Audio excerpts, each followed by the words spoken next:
Go with it.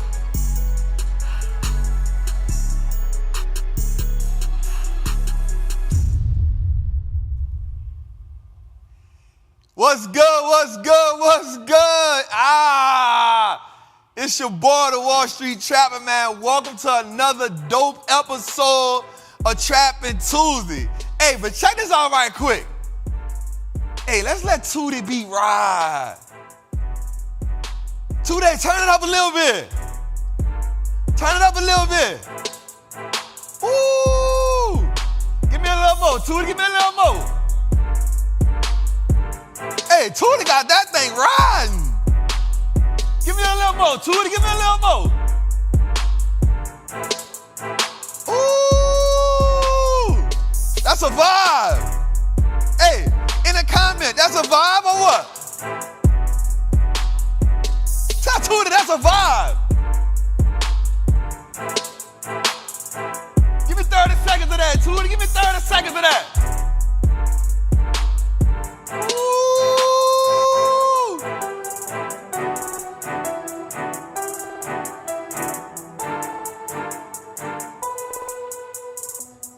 Ooh. Hey, we back. We trapping. We trapping. Hey. I got that triple beam. I got that triple beam. I got that triple beam. I got that triple beam. I got that triple beam. I got that triple beam. I got that triple beam. I got that soda trap. I got that soda trap. I got that soda trap. I got that soda trap. I got that soda trap. I got that soda trap. I got that soda trap. I got that soda trap. I got that soda trap. I got that soda trap. I got that. Ooh. Man, it's your boy, the Wall Street Trappin, man. Welcome to another dope episode of Trappin Tuesday, man. Y'all know.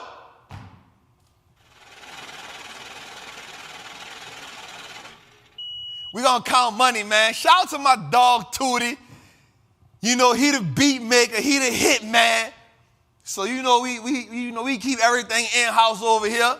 You know what I'm saying? Shout out to George on the track, George on the camera. Shout out to Giddy on the camera.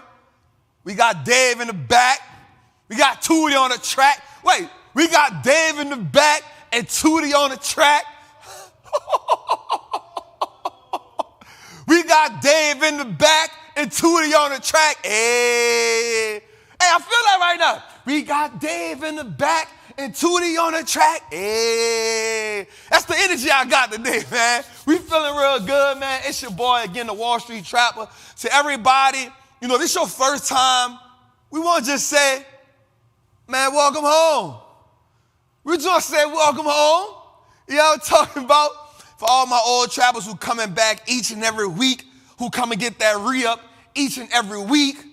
You got the residue on your pot each and every week. I want to just tell you, man, come and have a seat at the table. You already know what we doing.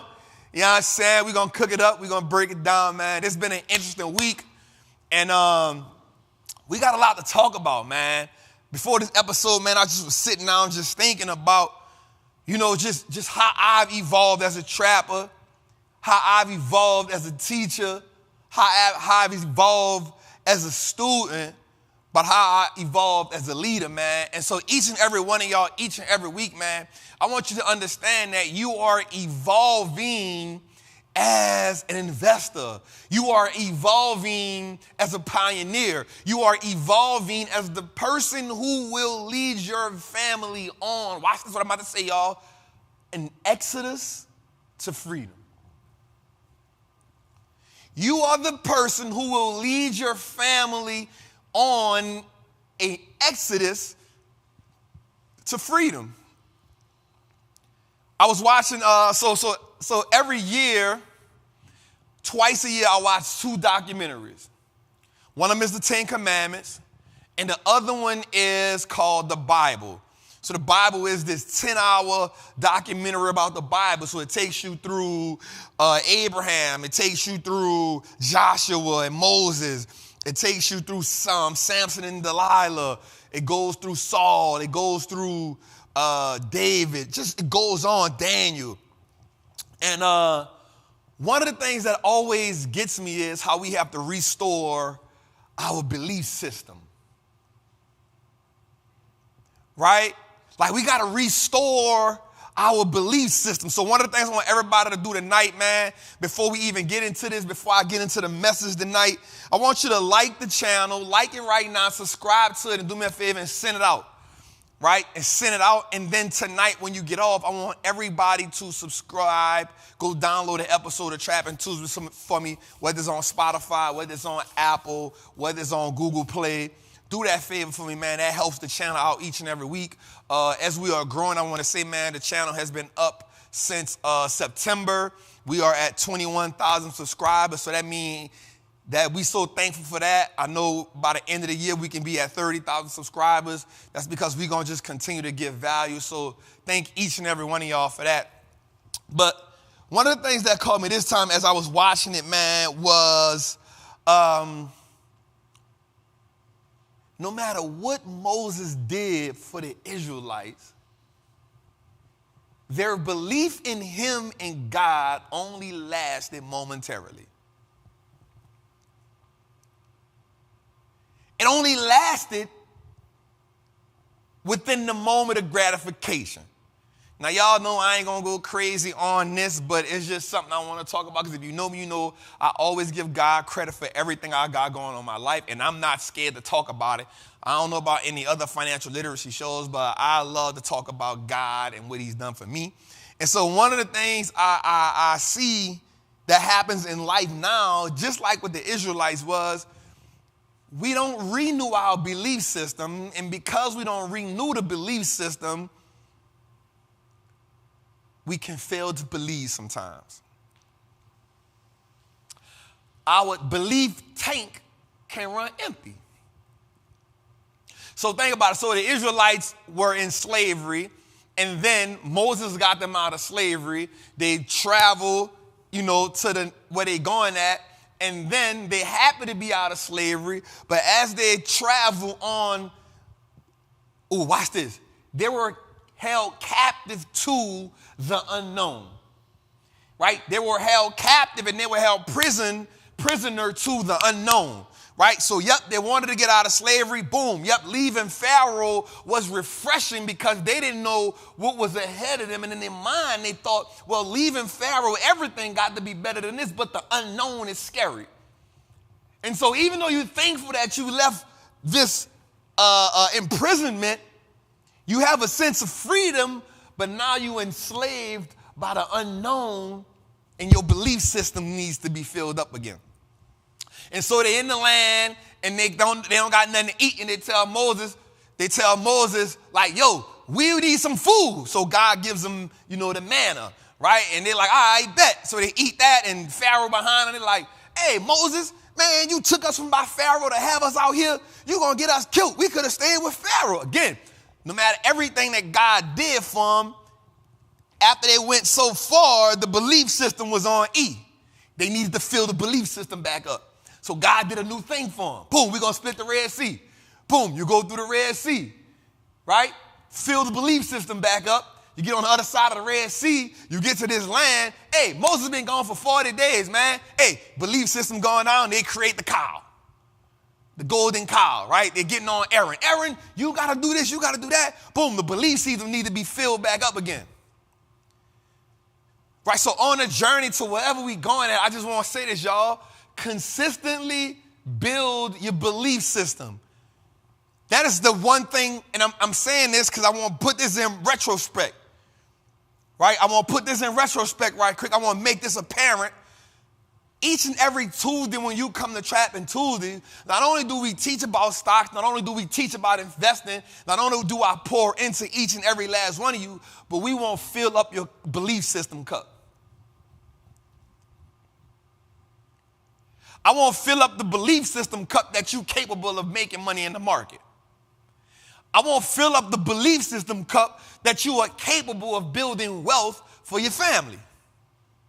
I want to fill up the belief. I want to get you a refill on the idea that not only are you capable of building wealth, not only that you're going to build wealth, but you're going to change the dynamic of your family. So this is why each and every week I need you to make Trappin' Tuesday a priority. Because after you go through 6 days of life, after you go through 6 days of the market, 5 days of the market, 2 other days of life, you need one more day to come fill back up.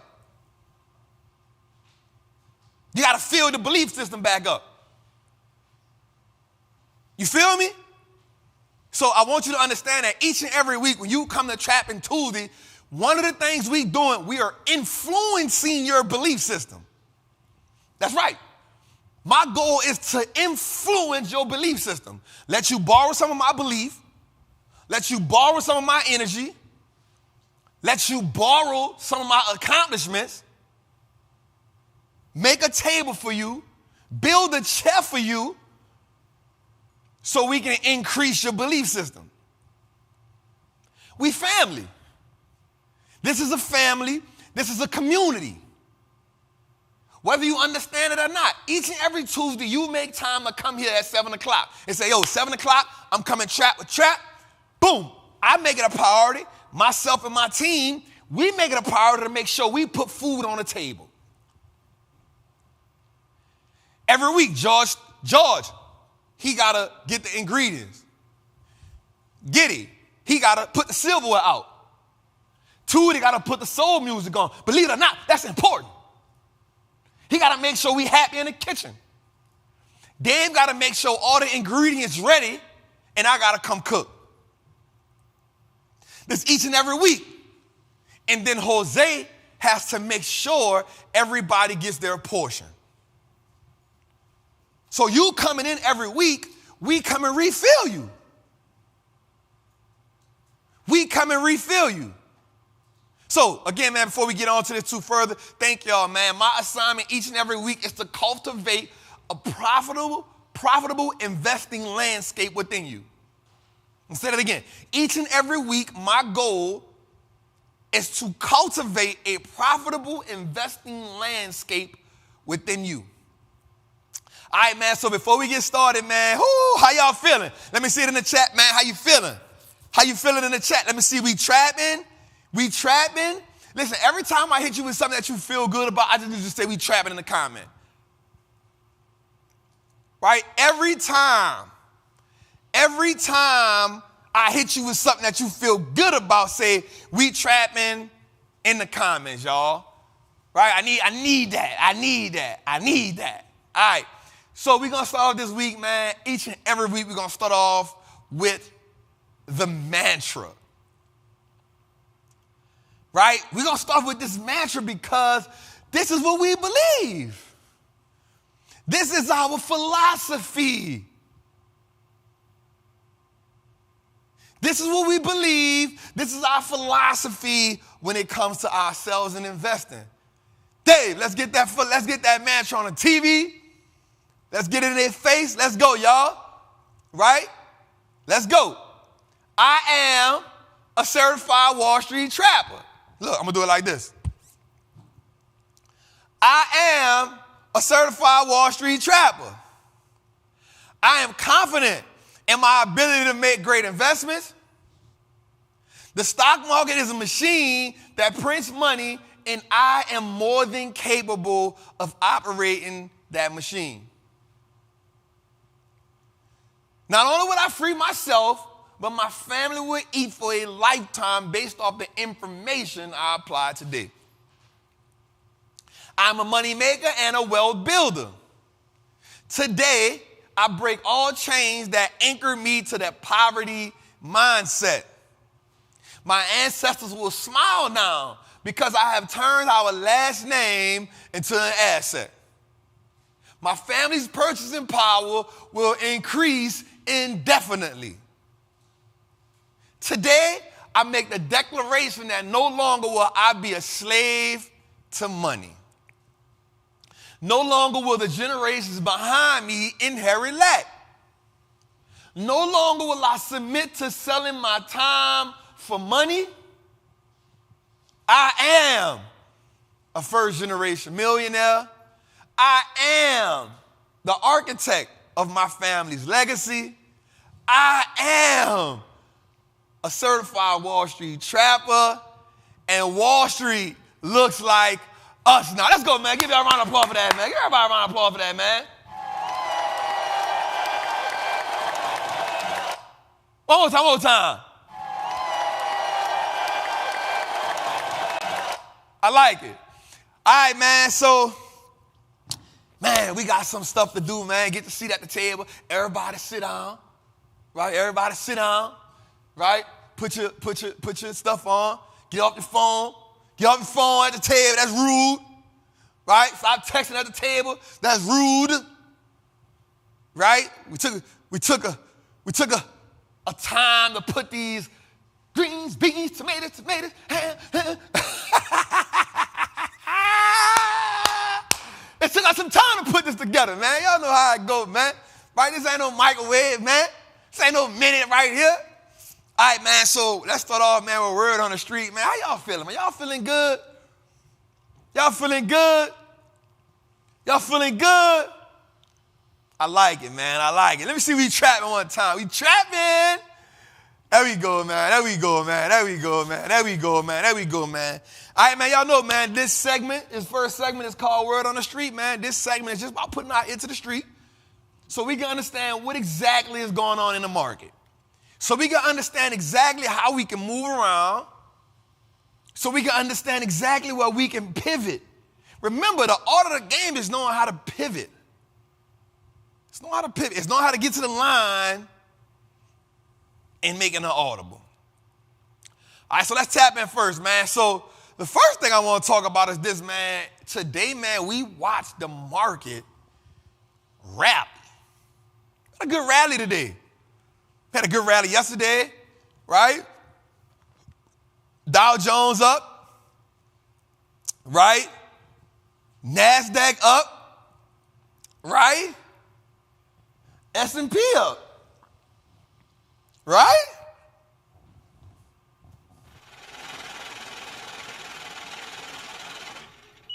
That means we made a little money today. Hey, Dave, do me a favor, Dave. Let's throw up the recession portfolio now. Bing. Okay. So, as we can see today, as of 6:59, 11/22, we're looking at the recession portfolio. Now, check this out. If you remember last week, we actually had 102,000 in total gains for the year. Now we down, so even though we up still 25%, I think we may be like 50,000 off of maybe $600-700 off of, maybe $1,000 off where we were last week. Remember Thursday and Friday, we actually had the market was down. We still at that 25%, which is what we was at last week. Maybe a couple of shifts been around, but we still good for the week. We still up $101,653. We still at 25.35%. We had $11,000 gain today. As you can see, $11,553 was the gain today, which actually just brung us back. Again, we had 2 down days, Friday and yesterday. Whoa, my God. Yesterday. And so we got it back. One of the ones that drove it heavy today was TPL. TPL, when it has a great day, this portfolio has an amazing day. As we just walked through, we see Costco gave me $855 today. Total gain of $12,000. We see Eli Lilly lost $40 today. We see that Lockheed Martin lost $216 today. We see that TPL. TPL is really the driver. Texas Pacific Land is really the driver of this recession portfolio. As it performs, so does the portfolio. Simply because this is probably when it comes to the biggest investment of this portfolio, it is TPL. T. Rowe Price actually gave me a boost today with $900. It is my biggest loser. I'm down $2,000 with T. Rowe Price. And then ExxonMobil, again, gave me one of the things that drove this. So if you look at this portfolio, you'll see, even though we have fluctuated, my biggest, and so this is important here, right? TPL is my biggest position based on not how many shares I have, but from a dollar amount component, right? I only have, I think, 100 shares of it, but the dollar amount is so heavy, right? So Costco, Exxon, Lockheed Martin, Eli Lilly, I'm up around 300 shares or more, but TPL is the dollar amount. So I think I got in, it was maybe around $1,500 a share, right? So we own 100 of them, so share price is the heaviest. So it kind of dictates what's going on right here because it moves so drastically. It moves like a tidal wave. And so it's because of TPL, typically how this moves will be how my portfolio moves. So when you think about TPL and ExxonMobil, energy is the heaviest thing in this portfolio. So as it moves, unless I start rebalancing a little more, as it moves, so will the portfolio. All right, Dave, let's get off of it. So again, I told y'all each and every week, man, we will see how the recession portfolio doing. We're not going to hide that. We're going to talk about that. And the reason why is because I told y'all, man, just if I'm truly going to be, when it comes to fundamental investing, if I'm going to stand at the forefront and say, yo, fundamentals is how you truly win at this game. Fundamentals is how you get a portfolio over the long term that will grow for you consistently. If I'm going to come up here and tell you that, then I got to show you what I'm doing is working. I got to show you that what I'm teaching is working. I feel like if I'm going to get up here each and every week, I got to show it to you. If I'm going to get up here each and every week, if I was teaching trading, then each and every week I got to come up here and show you my trading account because I got to label myself as the authority. Right? The only way you can be an authority figure is if the people believe that you've been through what you're teaching. Right? And I want all us to start doing that moving forward. If somebody's trying to teach you something, I need you to show where the proof at. And here's why. Watch this, what I'm about to say, y'all. Watch this. I might can teach you something, but if I haven't did what I'm teaching you, what gives me the authority to teach you? It may have mean I read more than you. It may have mean I can interpret the information better than you. But that don't mean that I've truly experienced what needs to be experienced to be your teacher. Right? Like I can read all the books and tell you this is how to swim. But unless I've jumped in the water,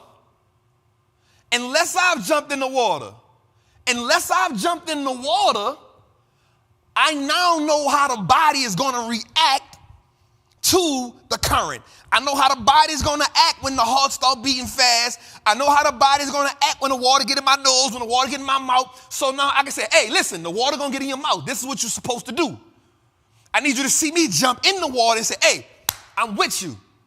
So I want us to start doing that, right? I'm not taking nothing away from nobody, but I want us to start making sure that the person who is teaching us is not just book smart, but street smart.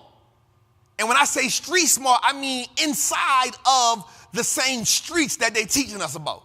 So I'm in these investing streets, so I'm going to give you game on these investing streets. All right, cool. Let's move forward. I just want to put that out there, man. I see my OG, a mentor of mine, man, Eric Thomas in the building. I appreciate you, OG. Man, right now, ET is just pouring into me so much. Thank you, OG. If you don't have the book, UOU, go get it. It is a phenomenal book. Let's shout out to the king, man, because he's a bestseller. He's now a New York Times bestseller. Hey, Tootie, turn my thing up. There we go. He a New York Times bestseller. Let's salute E.T. Let's congratulate him on that. You or you, I 100% believe in that book, man.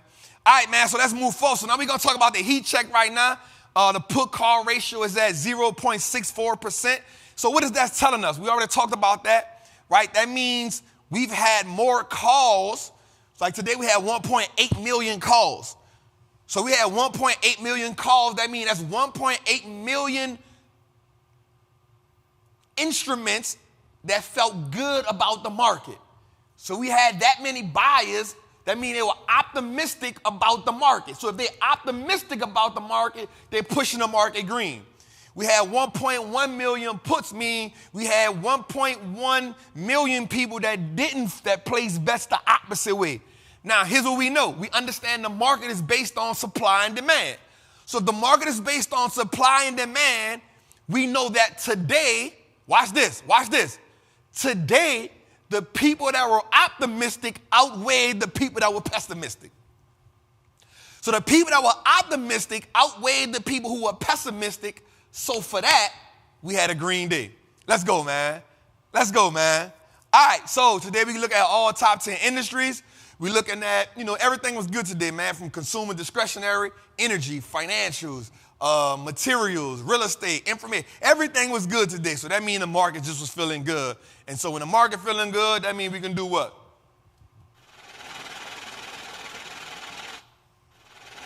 There we go. All right, let's go, man. How we feeling, y'all? All right, so here's what I want to do, man. I want to give y'all these 5 stock market essentials.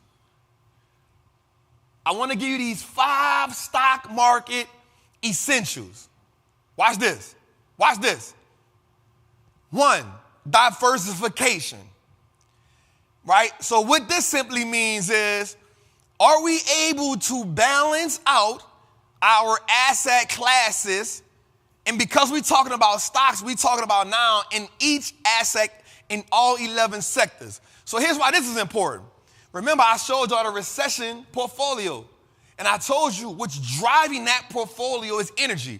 So I have other sectors inside of there, but energy is the heavy asset class there.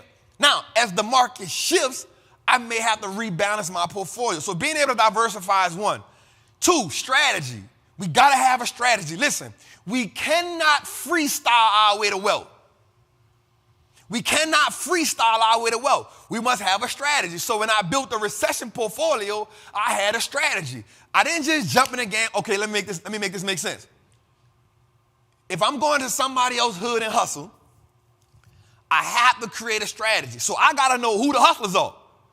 I got to know who the robbers are. I got to know who the jackers are. I got to know who moves like what. I got to know who the big dogs are. And because once I gather that data, now I know how to maneuver. I can now put a strategy together, right? So let's put that strategy together, right? The next thing is researching. Once we see the players on the field, once we see who all on the field, now we say, okay, this what he do. This what she do. They click up. They don't like them. The research marries the strategy, right? The research marries the strategy, okay? Number 4, style. What type of investor are you? Are you long-term? If you're long-term, what type of long? Do you want cash flow? Would you divorce cash flow investing for growth, right? Do you want to take some risk off the table from the growth and say, okay, I'll take the risk off for cash flow, right? So understanding that, and then the process, putting it all together, putting the diversification, putting the strategy, putting the research, putting the style, and now we can execute. The process is being able to put it all together. The one thing that hurts a lot of people is they don't trust the process. Okay, let me make this, let me paint that picture for you again. You take the course, you take the mentorship, You do all the work, but when it's time to execute, you don't trust the information. But it's deeper rooted.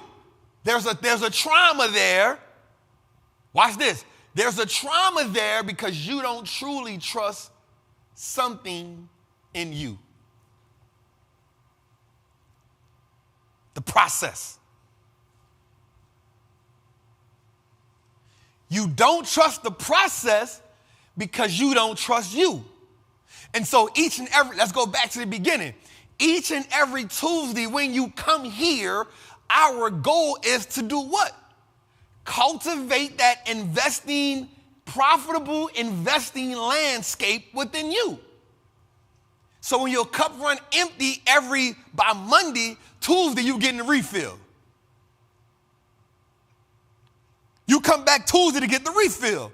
So what? So you can trust the information, so you can believe in the process, so that you can dig deep within yourself to execute. Hold on. That's what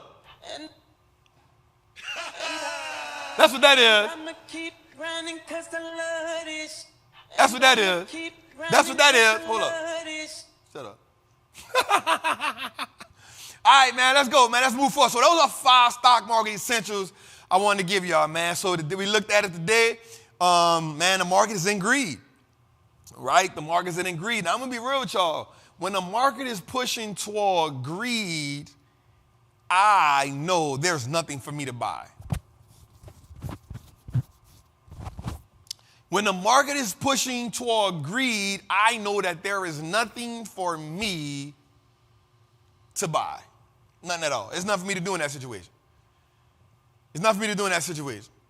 So all we can do is we can use that fear and greed index and marry it with the put-call ratio so we can see exactly where we at, man. Let's go, man. All right, man. So one of the things I want to show us was, as we look at the market and as we start to see it's pushing green or it's pushing red, one of the things I wanted us to look at was companies with high cash flow, right? This is important. Companies with high cash flow, right? Cash flow from operations. I wanted us to see that. So we're looking at Apple, $107 billion in cash flow. We're looking at Google, $82 billion in cash flow. We're looking at Microsoft, $68 billion in cash flow. We're looking at ExxonMobil, $38 billion in cash flow. Watch this. Let's even go to Facebook with $28 billion in cash flow. Now, here's why I wanted to show you this.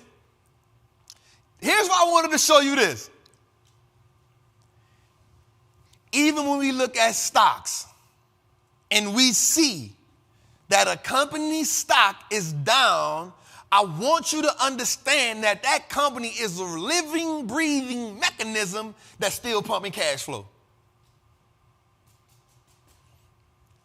Right? Even if the company is down, even if the stock is down,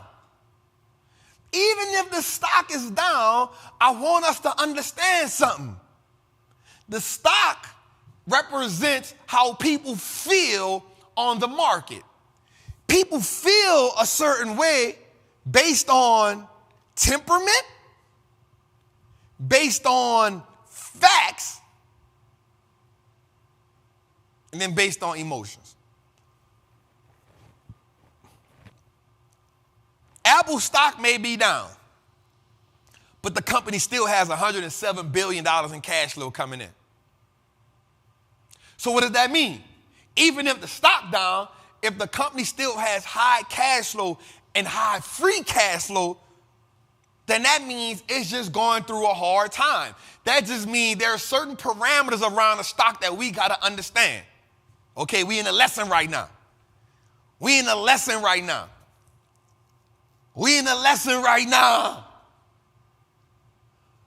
Even if the stock is down,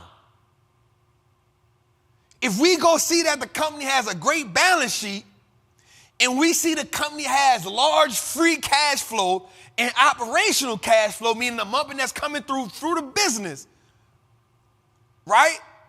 That means the money is coming in through the business. then we don't necessarily have to panic. We just got to figure out at what point is the evaluation on the worth of the business worth us buying it at. Golly, we teaching already.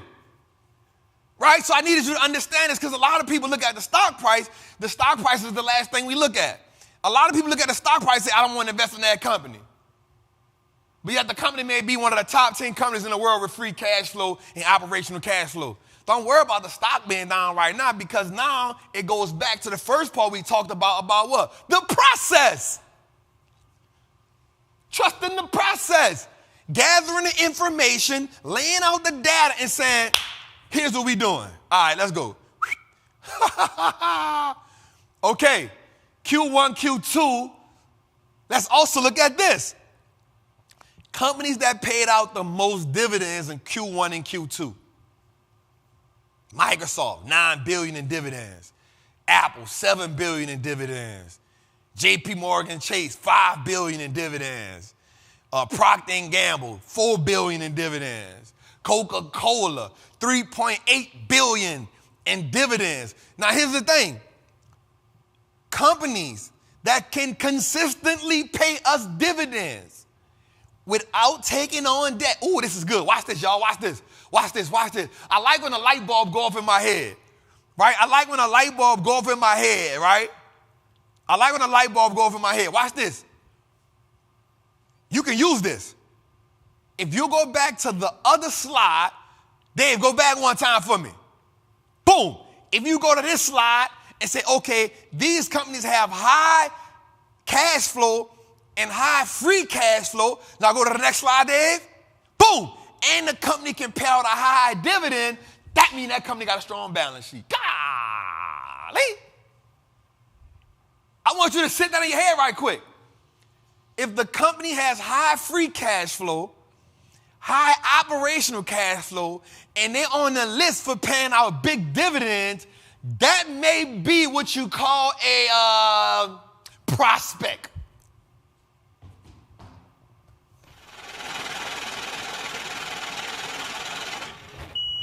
That may be a prospect. Because you know why? That's telling us that during the pandemic, during the recession, this company still has living, breathing people that's walking through the doors, that's online. Let me buy, let me buy, let me buy, let me buy. Operational cash flow is big. Free cash flow is growing. Dividends are, we're talking about Q1 and Q2. I ain't even get the Q3 numbers yet. We're talking about Q1 and Q2, $9 billion in dividends, $7 billion in dividends, $5 billion in dividends, $4 billion in dividends, $3 billion in dividends, $2 billion in dividends, $1 billion in dividends, 0.7 or 700 and something million in dividends in 2 quarters. I'm showing you how to prospect. Gee, did I just not show them how to prospect?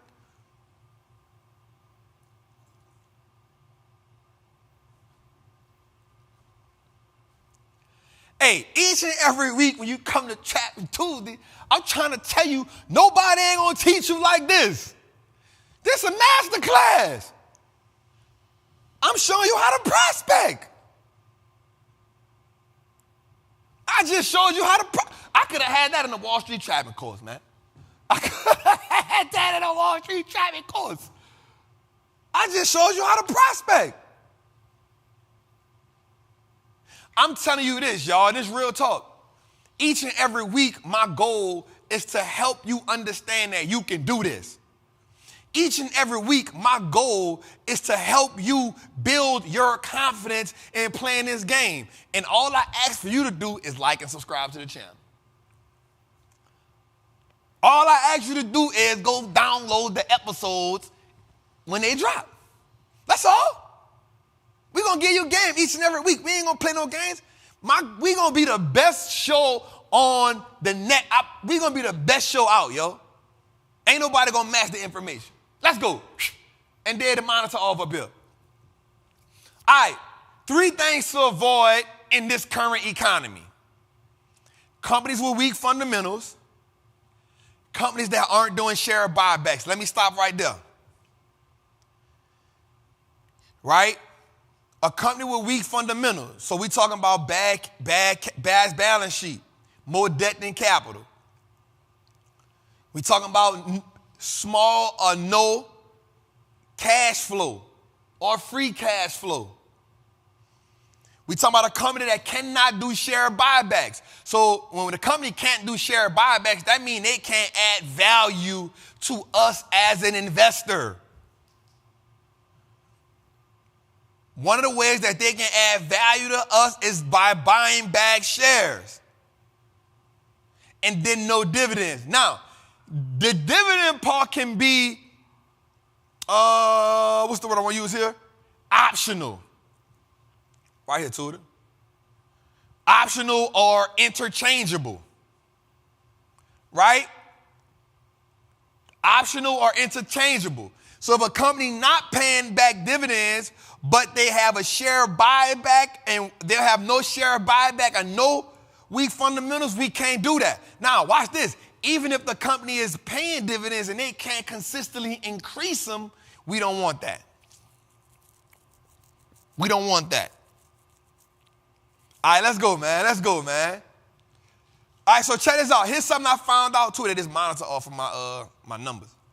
All right, check this out. Here's something I saw. I want you to understand this. So I'm not the biopharmaceutical person.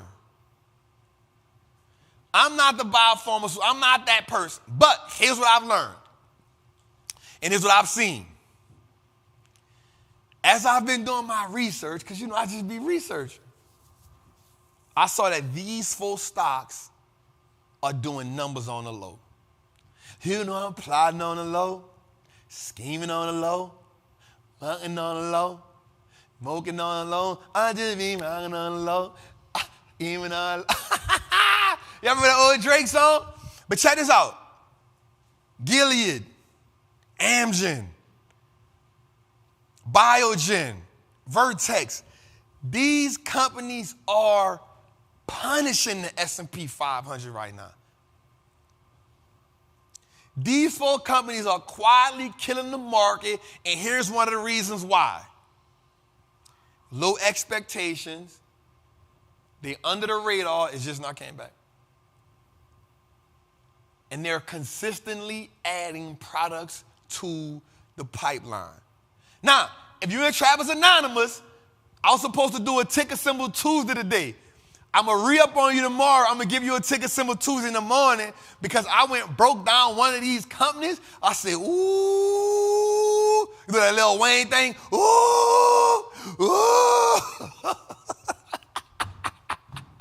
John, you saw that meme before when Wayne do that? Ooh. Ooh. Hey, I saw that thing. I said, ooh, this thing is good. I said, ooh. Ooh. Ooh. I said, this thing is good. So tomorrow morning, Trappers, if you're in Trappers Anonymous, I got one of these for you that I'm going to break down. And I'm going to tell you, I might be adding it to the Recession portfolio. Ooh. Ooh. But look, man, these companies are under the radar. They're under the radar. And what I like about them is there's no expectations on them.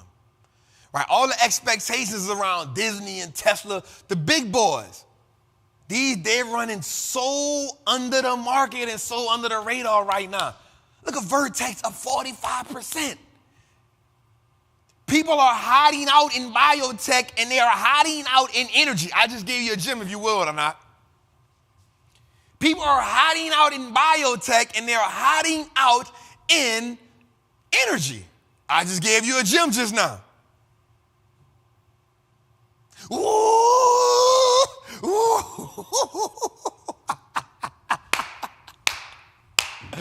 Jose, man, I need that. I need that, Jose. That Lil Wayne, ooh, I need that.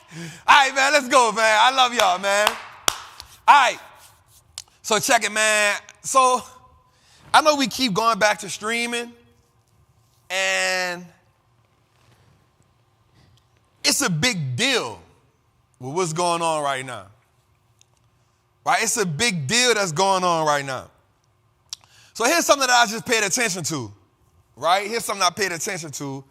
And I was like, oh, okay, bet.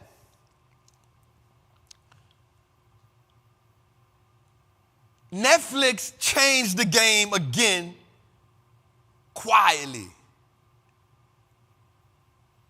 Quietly. They just changed how we look at streaming companies. Quietly, while rebounding.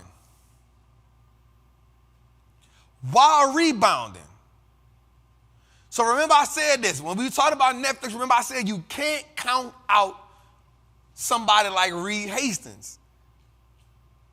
It's the same reason why you really can't count out Mark Zuckerberg. They are brilliant. Now, they will get punched in the face. They will get messed up, but they are brilliant. Watch this. Watch what I'm about to tell you what they did. Here's what they did. Netflix said, listen, because there's so many people that are dropping streaming platforms right now, don't even worry about how many users people have. Watch this, y'all. Watch this. Netflix said, don't even worry about how many people are subscribers a streaming company has right now. Go back. They said, pay attention to profitability. Pay attention to what is it costing these other people to get streamers. They said that when they became profitable. So as of right now, Netflix is the only profitable streaming platform. Ooh! Jose, I need that button. Move. I need something gotta go. One of them Jesus gotta go. I need that.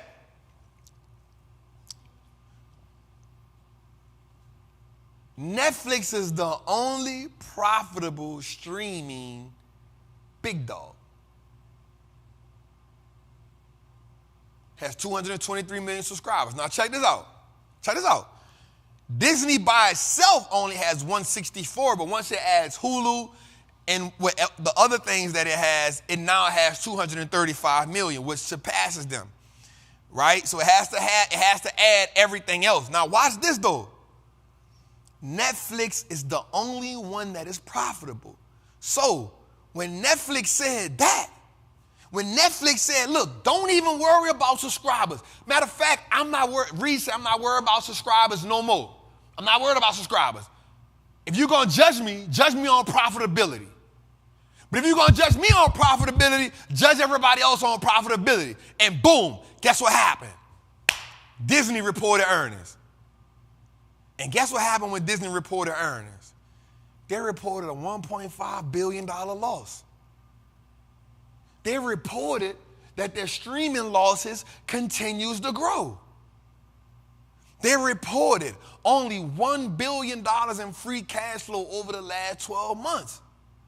Boom, CEO get fired. Next slide. I say, look at Netflix.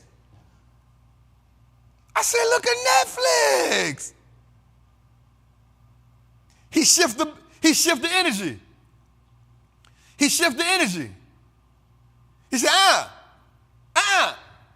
don't judge me on streamers. Here's why. Because people are confusing. Because after they binge watch this. After you binge watch my show, you're going to cancel and go somewhere else. I know that's what y'all be doing too. After you binge watch the show, you're going to cancel and go to Disney. And after you binge watch theirs, you're going to cancel. So y'all shifting. You're shifting.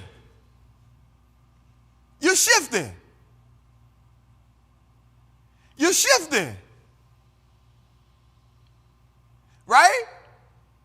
And so when he said that, he made everybody say, wait a minute. He might got a point. Let's go look at the profitability. Yeah, Disney, you might have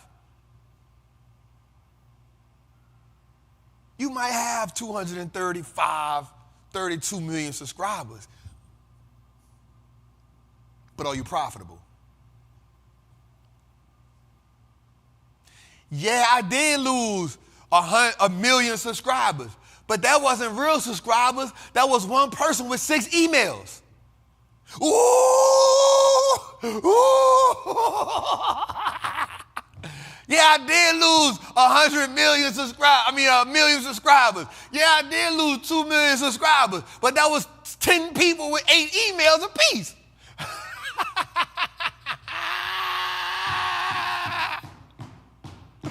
You feel me? This I really only lost 100,000. Them 100,000 had 10 different emails.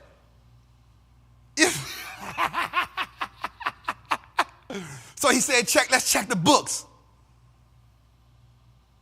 Let's check the books. And man, when we checked the books, bing, got you.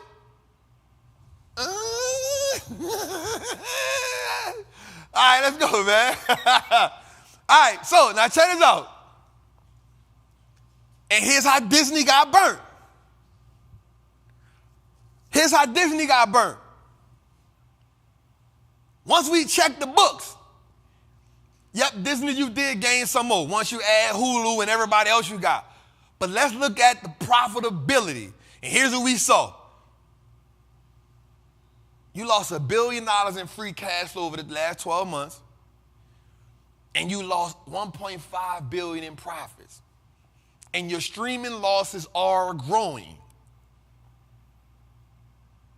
As your streaming losses grow, you also thinking about spending another $9 billion to buy Hulu from Comcast, which now you got to take, if you buy that, you got to take on that burden. Disney, are you really profitable? And that is one of the reasons why the boy got fired. And so we asked ourselves this, is Mickey in the mousetrap? So Disney brings back Bob. Now, Bob was a big dog. He ran the company for 15 years. He replaced the dude that was replacing him. The company lost faith in him. Now, watch this. Disney brings him back for 2 years. He's going to make $1 million on a check each year with the possibility with incentives to make $25 million. Now, here's the thing. Now Disney has 2 years to groom somebody who can take over the company. Now they have 2 years to bring in somebody who can run the company for the next 10 years. Does that make sense? Ooh, we trapping, man. Shout out to 1,000 people in the chat, man. Let's go, man. Look, Disney is considering spending $9 billion to buy out Comcast's 33% stake in Hulu. Doing that, they take on the debt, they have the burden of Hulu. With $1 billion in cash flow loss, that may not be the best moves for Disney. $1.5 billion in losses up. Now remember, early in the year, they had $630 million in losses. It goes from $630 million to $1.5 billion. Man, you got to go, fam. You know why, though? Here's why all this is pressure. Because Netflix said this. Don't worry about my subscribers. Let's pull the hood up and check profitability. Ooh! Let's go, man. Let's go, man. So, watch this, y'all. Breaking news alert. This is crazy. Now, this is going to light up all my computer geeks. Like when I broke this out, my people in the editing room, they didn't get it. When they saw it, they said, ooh. Ooh, I said, that's a lot. They said, hell yeah. Watch this. NVIDIA plans to partner with Microsoft to create the world's most powerful AI computer ever. It will be powered by Microsoft Azure with the NVIDIA GPU. It will be the first public cloud to use quantum 2 InfiniBand networking technology. Now, all that's over my head too, y'all. I was like, what the hell is that? But I knew what this was. It's going to have the speed of 400 gigabytes a second, which is going to make it the fastest computer in the world. Now, here's how I knew that was a lot. Because when the geek tech people in the back say, shit, you know something else. When the people who play on computers all day, when they read the information that I put out, they go, God damn. I said, that's a lot. He said, hell yeah, that's a lot. I said, ooh, that's good. Because somebody like me, with 400 gigabytes, I bet, that's cool. Bet. All I do is text. I don't even know. Can I search? Can I Google search? If I could Google search, can it load up the stock market? Yes, it can. Can I get on YouTube? Yes, it can. But I don't care. But when the computer geeks say, God damn, you know. When the computer people say, God damn, the minute you say it, you know, oh, that must be fast. Is that fast? I don't know how fast 400 is, but 400 anything is fast to me. 400 anything is fast to me, so 400 gigabytes a second. So I just did my homework. That's going to be crazy right there. That's going to be crazy. You know what I'm saying? That's going to be crazy right there, man. So that, man, but here's the thing. Just me understanding the powerhouse in those two brands made me say, I want one.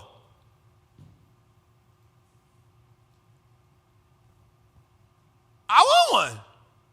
I don't care. I want one. I don't even know how to operate it. I wanted to just sit in here to watch them play on it.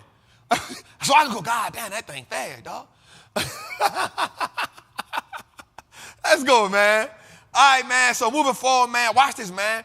So Amazon is on pace to lose $10 billion this year from Alexa and the other voice devices. Now, we can remember, man, back in 2014 when Alexa became a thing, she was just, Alexa, do this. Alexa, say this. Alexa, say this. It really had a lot of growth in it. But what's this? Amazon has officially become the first company to lose $1 trillion in market value. Alexa was one of the fastest growing products that they had. It is now on pace to lose $10 million this year, which includes Alexa, Echo, and the streaming devices videos. It had $3 billion in operating loss. $3 billion in operating loss. That's not good. But remember, when we went back front, we see Amazon Brain has an operational cash flow of what? Somewhere around $26 billion. But they became the first company to lose $1 trillion. Now, here's my question. I always say this, and people don't believe me when I say this, man. Having the right CEO is the intangible moat.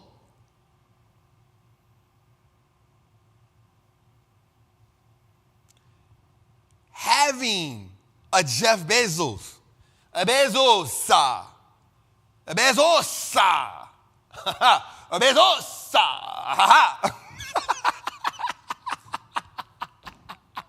a Bezosa, All right, Tootie, but don't come back up here no more. Yeah? All right. So, all right. Right? So having a Jeff Bezos as your CEO is really like a moat. You feel what I'm saying?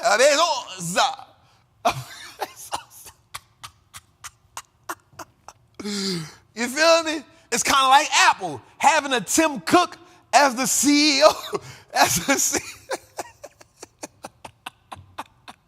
Having a Tim Cook as your CEO is kind of like a secret weapon.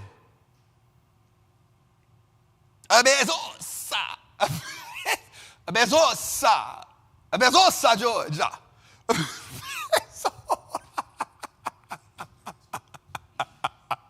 All right, Tudor, don't come up here no more, bro. All right, so let's move on, man. All right, speaking about Elon, speaking about Tesla, right? So check this out. Bezosa with the pesosa. Bezosa. I am not high. I'm high on life, man. Life is good, man. I enjoy doing this, man. Y'all don't even know how much I love trapping Tuesdays, man. You know what I'm saying? This really be the highlight of my week, man. Outside of just spending time with my daughter, I love this. This is not hard for me to do. I can do this in my sleep, man. All right, so check it out, man. The EV market, we're going to show how Tesla dominates this market. Tesla makes up 67% of this market. 67% of the market, right? Hyundai makes up 8%, Ford makes up 7%, Volkswagen makes up 4.9%, and everybody else makes up 12%. Watch this as we move to this next one. Boom, check this out. Elon has lost $100 billion in net worth this year alone. But he still worth maybe, I think, $100 billion, right? 127, somewhere up in there, right? As Tesla stock goes down,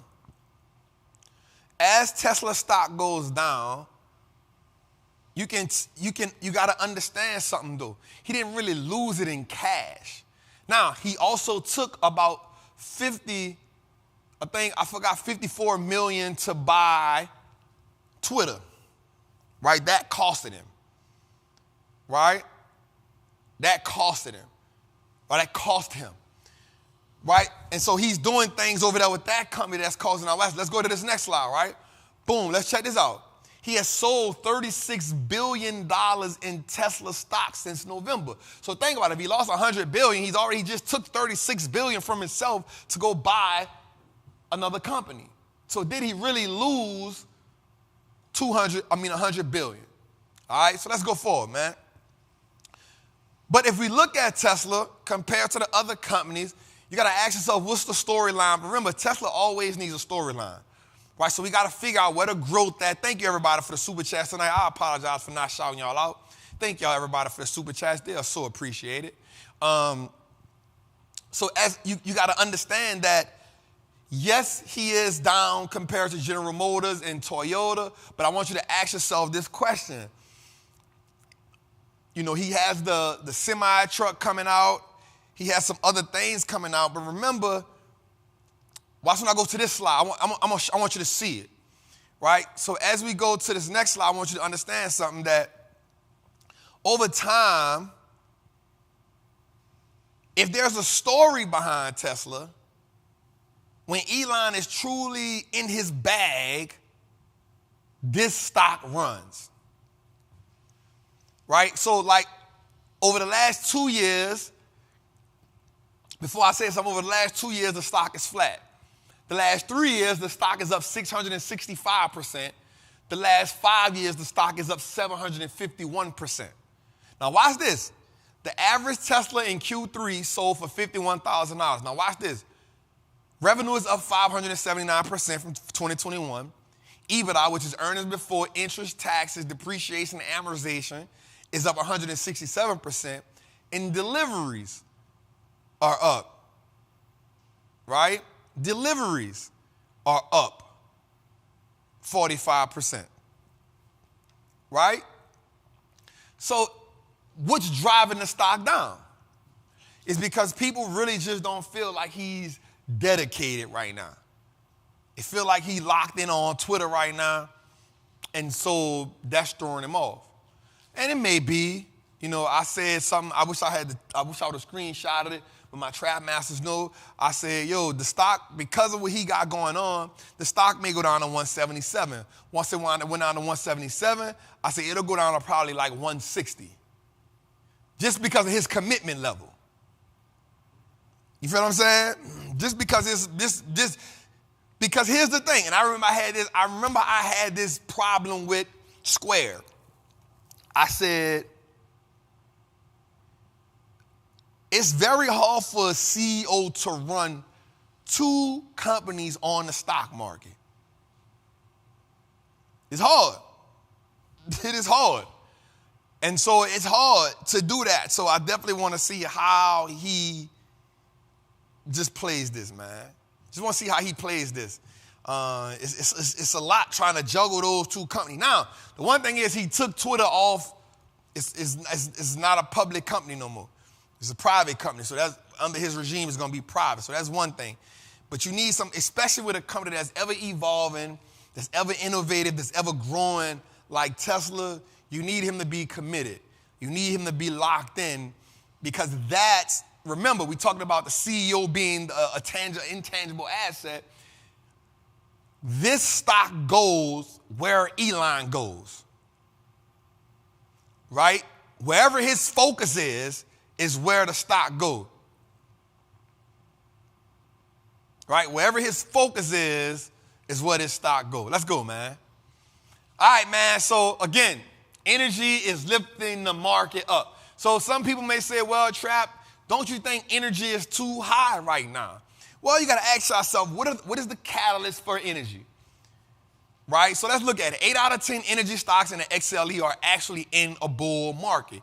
Energy right now makes up 27%, maybe 30% at this point of earnings or profitability in the S&P 500. Right? So energy makes up 30% of the profits in the S&P 500. Right? Earnings growth is still explosive, and the drivers for this industry are still in place. Okay, so what are the drivers then, Trap? Right, what are the drivers that is driving this? So let's talk about it. The war in Ukraine is not over. That is a driver. That is a driver. Right? So when you talk about drive, we talk about what are the storylines that's pushing? Right? Boom. We are now vastly approaching what will be a cold winter. Which means what? Energy is needed. But watch this. Roll me over, Dave, roll me over. Boom, watch this. This is a huge driver. OPEC cut energy by 2 million barrels. 2 million barrels a month, they're cutting it. Right? Which means there's a supply and demand issue.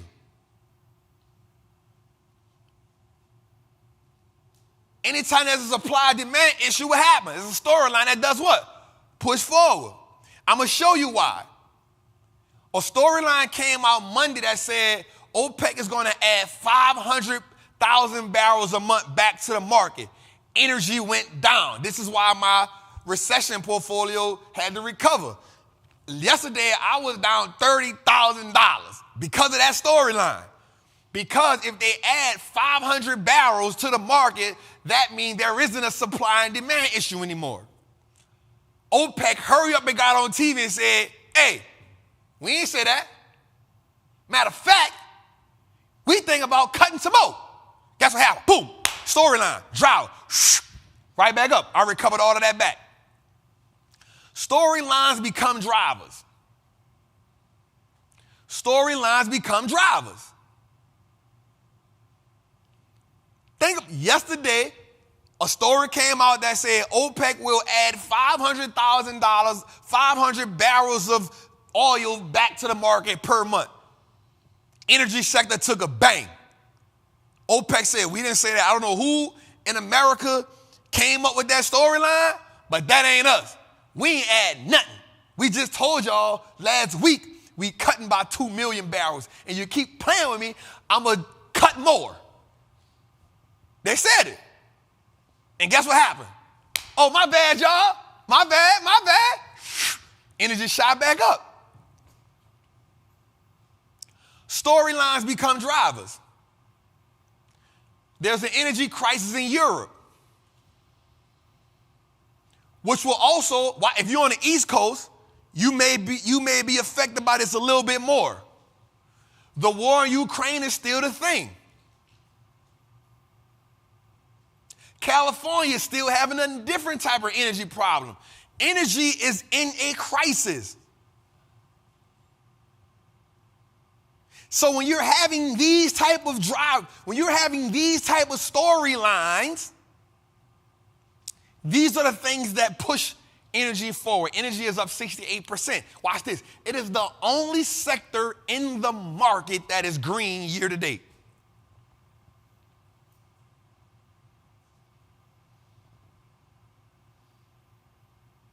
It is the only sector in the market that is up year to date. Today, OIH pushed energy up 4%. It was up 4% today. Now, again, remember I told you I had to recover.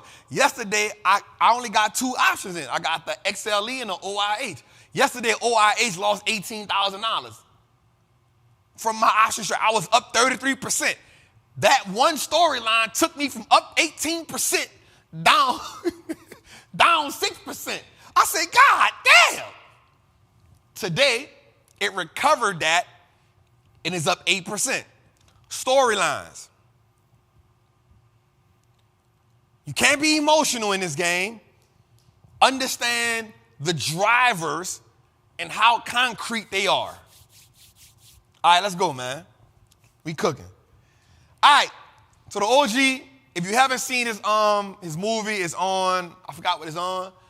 But Icahn, this is one of the OGs, one of the active investors in the game. Yo, he made a killing, yo. This dude has shorted GameStop since $400. That means he went against it. So while everybody, now I'm going to be real. Back in, I want to say when that meme was running, I think I made 32. I remember the internet, like, try to slay me.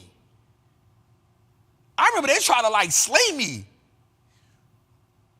Like, if y'all been rocking with me for a while, you remember when I put the post up, I said, hey, y'all, while everybody made money on GameStop, I went against GameStop, and I turned maybe 9,000 into 32,000 because I put a put on it, and then I got out. Yo, the internet slayed me. You don't bad trapper.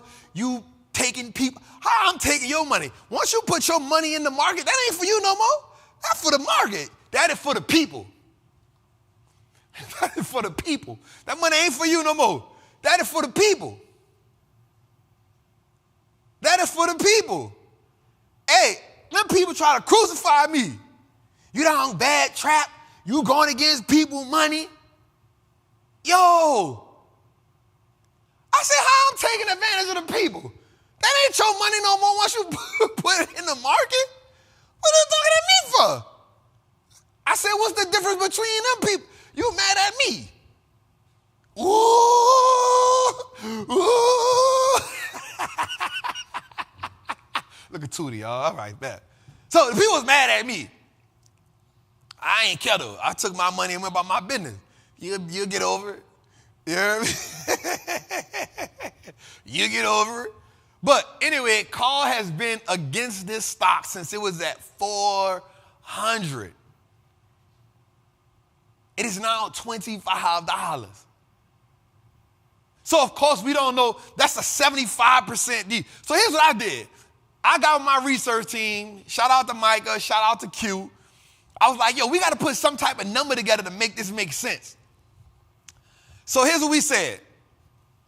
Let's say he invested because he's a billionaire, so $500 million ain't nothing to him.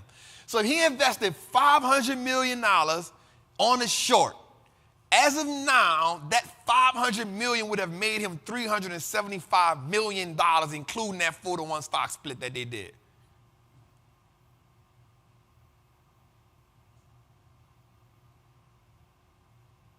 I said, golly.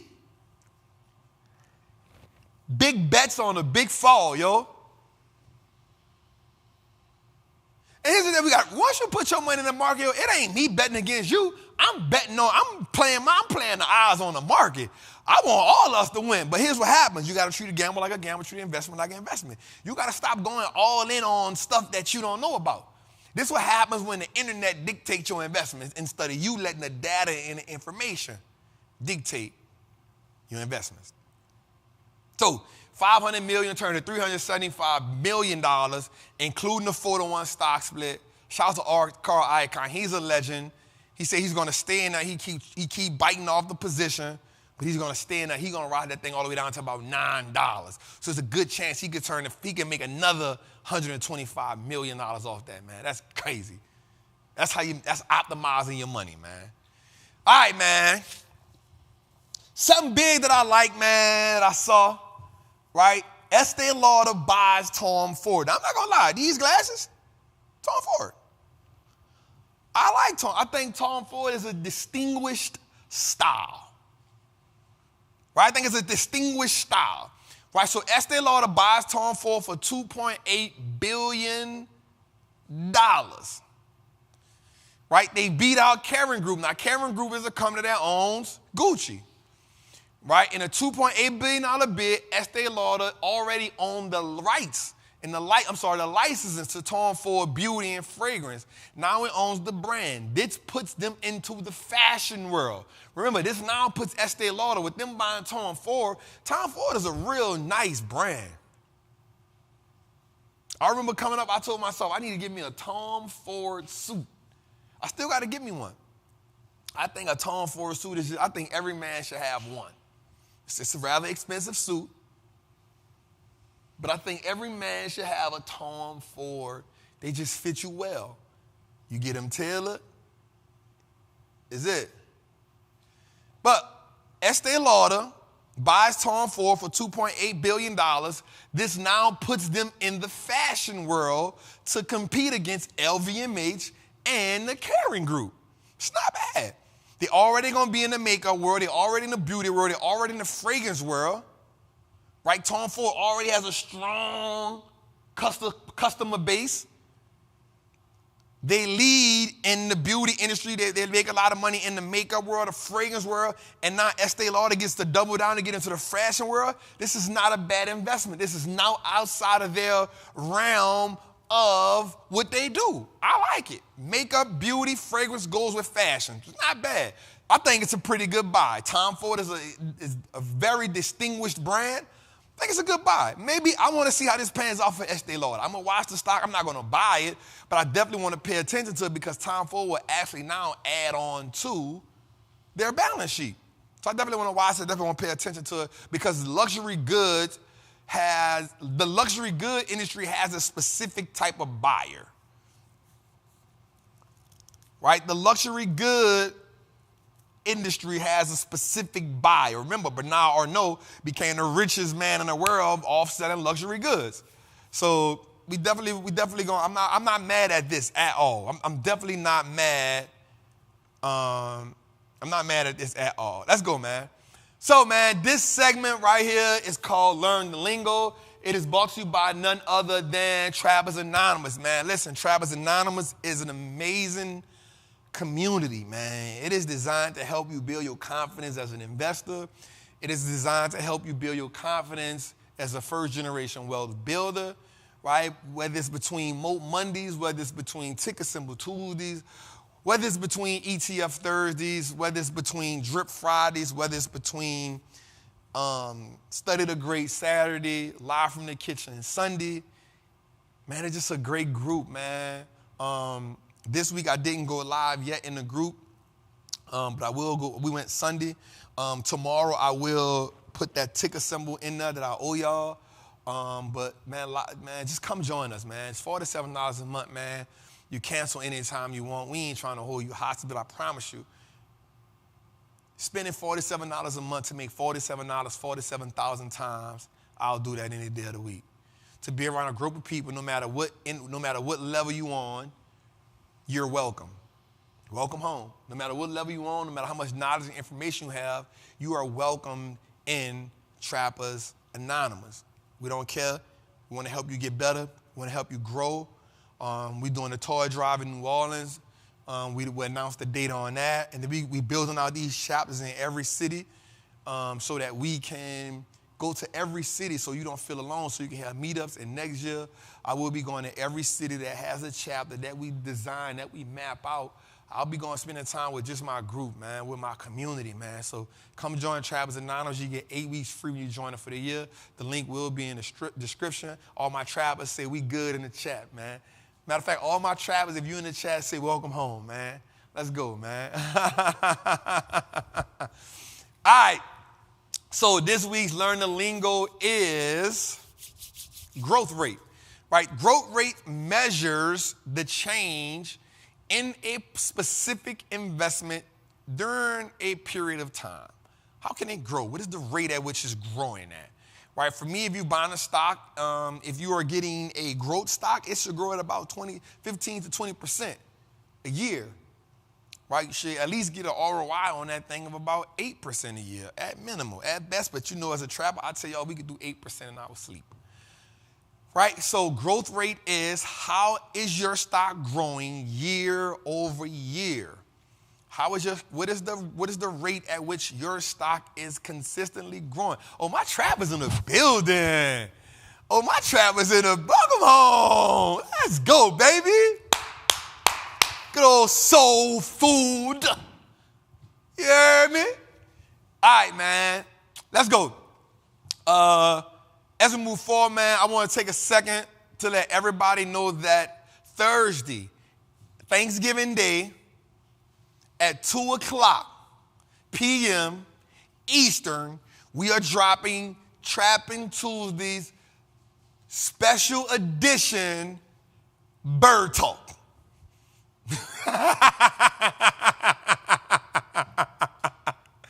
Right? Right? Each and every Thursday, this Thursday, my bad, this Thursday, we are dropping at 2 p.m. Eastern time a special edition of Trappin' Tuesday. Every Thursday. God damn, I said this shit again. Every Tuesday, we do Trappin' Tuesday. This Thursday, for Thanksgiving, we are dropping a special edition. And here's what I want y'all to do for me, man.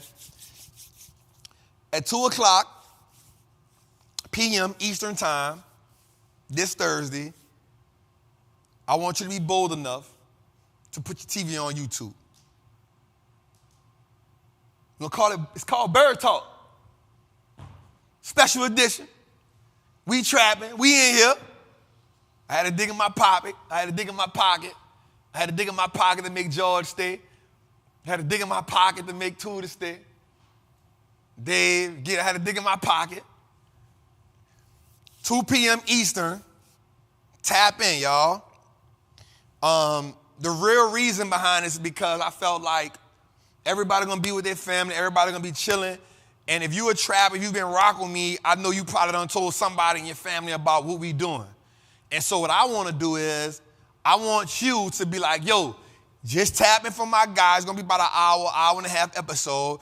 Man, just tap in with my guy, just listen to him. He gonna give us some game. We're gonna do something real special that day on Thanksgiving. We ain't gonna keep y'all too long, but we gonna definitely give y'all some game. Bird Talk. Bird Talk. This Thursday, check it out, 2 o'clock Eastern time. Let's go, man. I want y'all to check this commercial out, man, and we be right back, man. What's good, what's good, what's good? It's your boy, the Wall Street Trapper, and I want to tell you about this beautiful community I created, Trappers Anonymous. It's full of like-minded people who are dedicated to changing the dynamics of their family, turning their last name into an asset, and taking good seeds and putting in good soil. So listen, man, if you want to build wealth, if you're dedicated to the journey, come join the family of Trappers Anonymous. Big Trap, Wall Street looks like us now. Wall Street looks like us now. Wall Street looks like us now. Wall Street looks like us now. Wall Street looks like us now. Wall Street looks like us now. Wall Street looks like us now. Wall Street looks like us now. Wall Street looks like us now. Wall Street looks like us now. Let's go, man. Wall Street looks like us now. Let's go, man. It's definitely a movement, man. The movement is real, man. I just want y'all to understand that, man. Like, we moving, we growing. Like, I just want y'all to understand what we doing here. And I'm going to tell y'all something. I'm about to catch y'all all by surprise.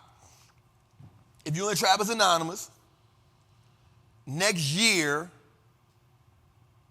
we're going to be doing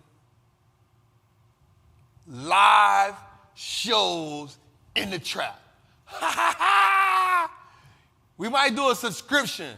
Like, for a subscription, like, you could come to 2 shows a month. You know what I'm saying? Fill it out. But next year, 2023, we will be having live shows in the building. You feel me? This year we've been getting a feel for for what we doing. Shout out to everybody, man. We on episode 16. That's 16 episodes. 4, 8, 12. That's 4 months. We building. And so I want to tell y'all, man, I'm going to be real with y'all, man. Thank y'all so much. That means a lot to me. Trap, you on schedule 2 to punch. Man, 2 don't play with me, man. Yeah. And Buzz, you done said that a couple of times. Chill. Listen, I ain't got punched down and since I was a little kid. Boy, these things good, yeah. But Tootie my dog, but he be on me. That's what he get paid to do, to make sure I'm on time. That's what he get paid to do. But man, listen. This, before we go too far though, man, like, I just want y'all to know that, Trappin Tools has definitely been a vision since we stopped in 2020. 2021, and I've always wanted to come back with it. And we just growing. Every week we growing. I just want y'all to know that we grow with y'all. As y'all, every week, I promise you that we are going to give y'all a great message. We are going to deliver. We're going to come prepared. And we grow as y'all grow. So I only grow as you tell somebody. We don't run ads for this show. We grow strictly off word of mouth. And so it may take us longer to get there, but we exactly where we need to be. And we exactly on pace to go where we are going. You know what I'm saying? We not in competition with nobody. We just want every episode to be better than the last episode. As G get better, as Giddy get better, as Dave gets better, as I get better, as Tootie get better, as Jose get better, we keep refining the show. We keep refining the show. We keep getting better at the show. We keep evolving. We keep getting different looks for the show. And so I just want everybody to know, man, we love y'all. We appreciate y'all for coming each and every week. We appreciate y'all for making us part of y'all life. You know what I'm saying? We appreciate y'all for making us a part of y'all Tuesday. Y'all can be doing a whole lot of things. But every week, y'all dedicated. Khadijah, I see you. I love you. And so this is truly a vision for me. And my goal is to make this one of the biggest networks on here. My goal is to make this our version of CNBC. Well, we just not have one show, but we have multiple shows. And so I just want to tell y'all thank y'all, and we appreciate y'all. And from everybody at the network, from everybody, man, we just want to tell y'all this episode 16, but we got maybe like 16,000 more episodes to go. So we're going to grow old together. We're going to make a whole lot of money together. And I promise you, we are growing. The vision for what we going to do, we talking about traveling, doing live shows every Tuesday. So we got so much in store for y'all. So I just want, again, let y'all know, man, we love y'all. We appreciate y'all. Man, just keep telling people about what we doing. Do me a favor once y'all get off here, what really helps us is y'all downloading the audio. I see Tootie just put it in the chat. Do me a favor, y'all. Download the audio. That helps us grow the platform. That's help us grow. That helps us get more notoriety. That helps us keep expanding. We definitely want to get, in them top 10 in the charts, preferably number 1. I ain't never did nothing to be number 2. Everything I do it to be the best. You know what I'm saying? Every time we do it to be the best. So, but we only become the best if we keep providing value to you all. The more value we give to y'all, the more y'all say we the best. But I will promise you this, whether we have people come on here and interview with me, or whether it's me each and every week, I can promise you nobody ain't gonna give you a better show than me.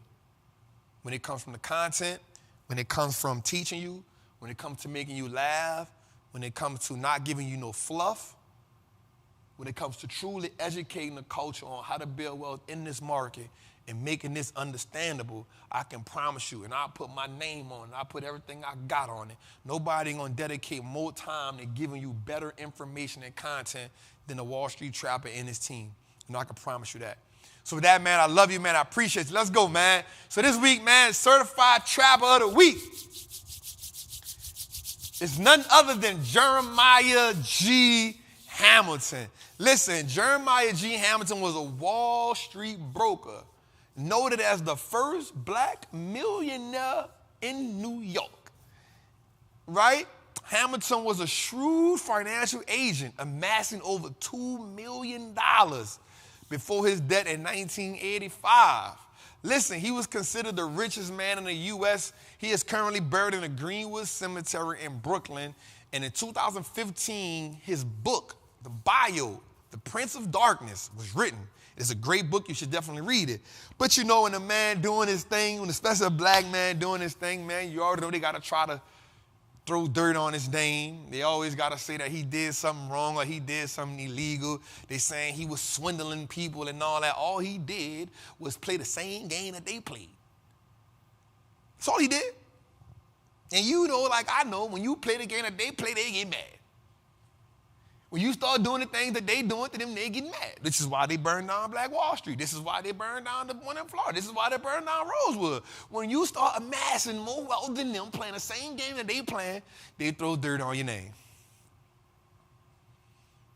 So, I want y'all to go check this book out. Matter of fact, in Trappers Anonymous, I'm going to get with Lieutenant Casey. This may be the book we read after we finish reading Surrounded by Idiots.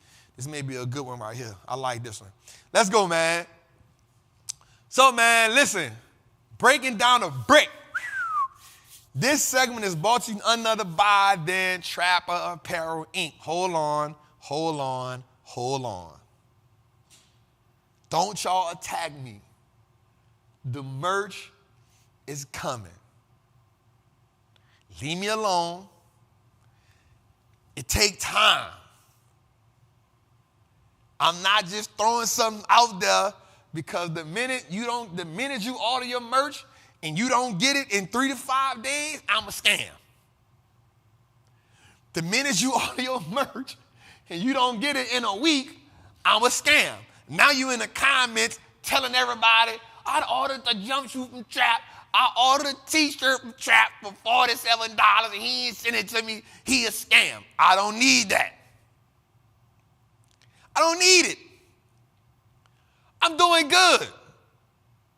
Not in the sense of financially, but I've avoided the scam artist thing for a long time. I don't need you saying I'm a scam because you spent the money. And here's what I know. Somebody say, damn, Trap, we tired of waiting on the word. You ain't tired. You could be tired of a lot of other stuff, but you ain't tired of waiting on the merch. The merch is coming. I would rather you get on here every week and say, Trap, where the goddamn merch at, than you say, Trap, you a goddamn scam because I ordered 3 suits and they ain't came yet. I would rather that. The merch coming, though. We just got another 151 boxes of merch that George got to break down. We got some more racks coming in. We got everything coming in, the site coming up. So I'm not going to be real. The goal is to have it up by at least by Christmas. That's my goal, to have it up by Christmas, to have that thing operational and going. But we definitely got that going. Let's go, man. All right, so this week's Breaking Down a Brick is Google, y'all. Better known as Alphabet. That's the parent company, Alphabet. Somebody said, when, Trap, you been said it was coming. Whether you say it's coming, then it ain't coming. What if I just said it ain't coming? Then you'll really be mad. So just chill, keep calm, you be all right, yo. You be all right. I got it. You know I got it. Just chill. All right, good things come to those who wait.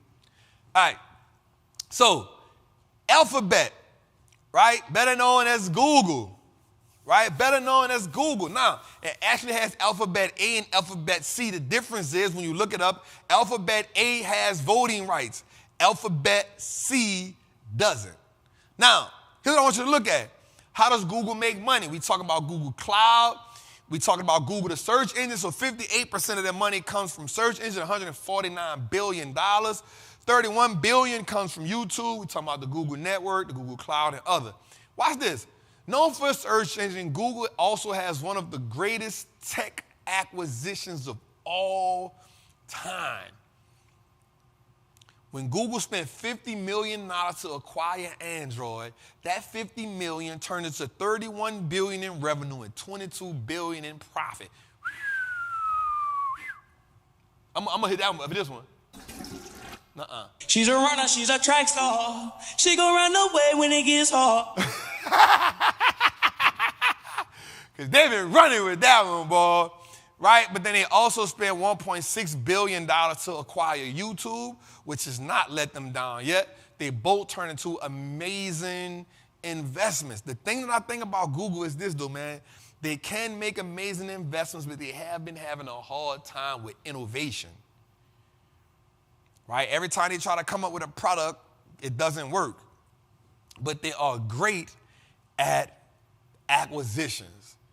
They made now a big mistake they made was in 2011, they spent $12.5 million, I think it was $1 billion, to purchase Motorola.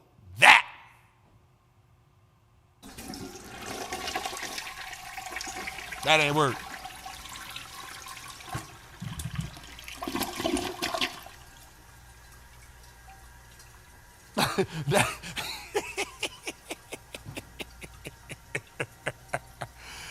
That one ain't work for us. So I want to show you some of the things that Google has, right? Let's switch over a little bit.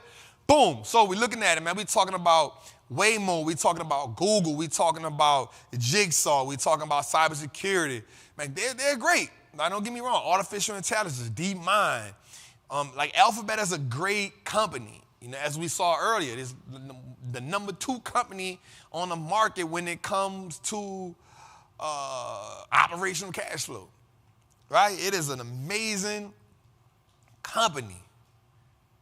Shout out to my girl Khadijah, man. She said, I need 25 more to get to 100. One of the things I talk to travelers about all the time is like getting your first 100 shares or something, man.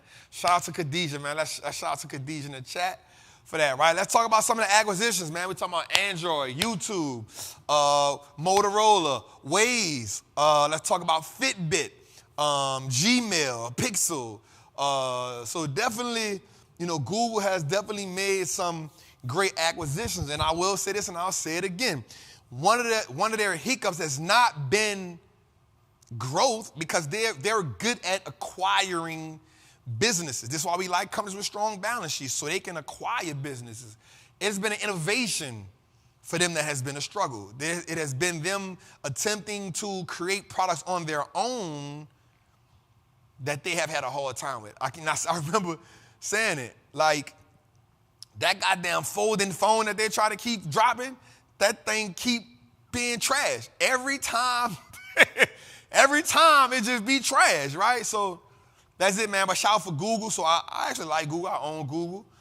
So definitely shout out to Google, man. Let's go, man. I like it, man. All right, man. So definitely want to talk about my favorite segment of the show, which is the wealth track. So, you know, we all love hip-hop. Hip-hop is such an amazing vehicle. It's an amazing expression.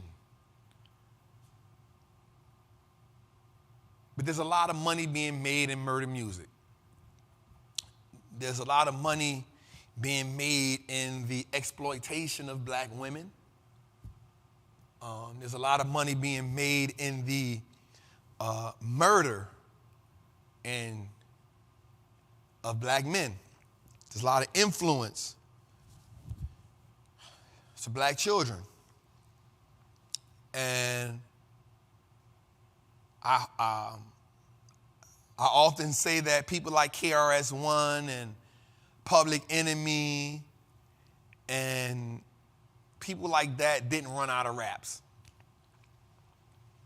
One of my favorite groups of all time is Dead Prez. It's bigger than hip hop, hip hop, hip hop. Listen, I love that. I love that album. Let's Get Free. I remember I was in prison. I was about to get that tattooed on me. Still might get Let's Get Free tattooed on me. And that music didn't die. What happened was there was more money to be made with the murder of black people. I'm just saying. And I'm going to be real with you, yo. I'm going to tell you something before I get into the well track. Tootie, leave me alone. I can see him about to get up, you hear me? There's something so powerful about influence.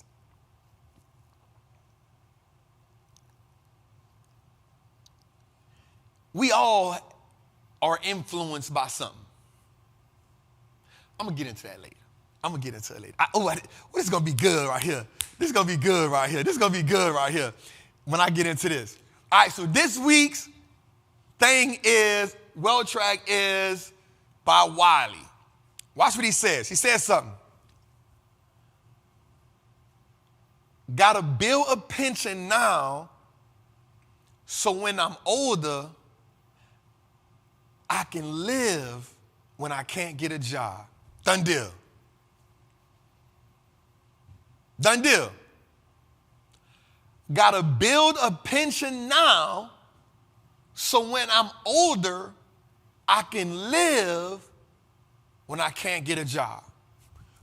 Done deal. Here's the crazy part about that. Here's what I love about that. People always say, let me celebrate 35 because I'll never be 35 again. Let me celebrate, this is my 21st birthday. I'll never be 21 again. Well, to my recollection, you ain't never no other age again. You ain't never 26 again. You ain't never 27 again. You ain't never 28 again. You ain't never none of them ages again.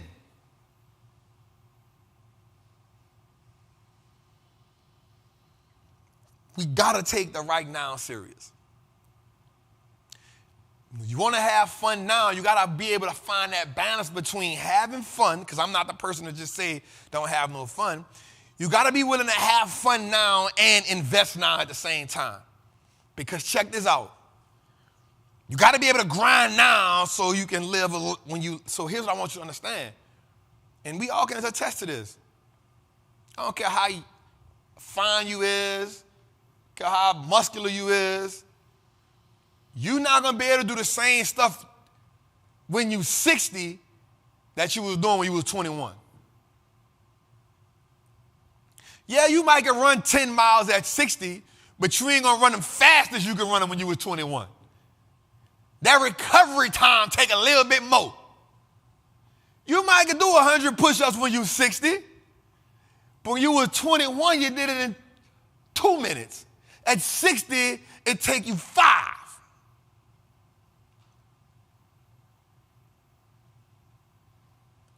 But let's go even further than that.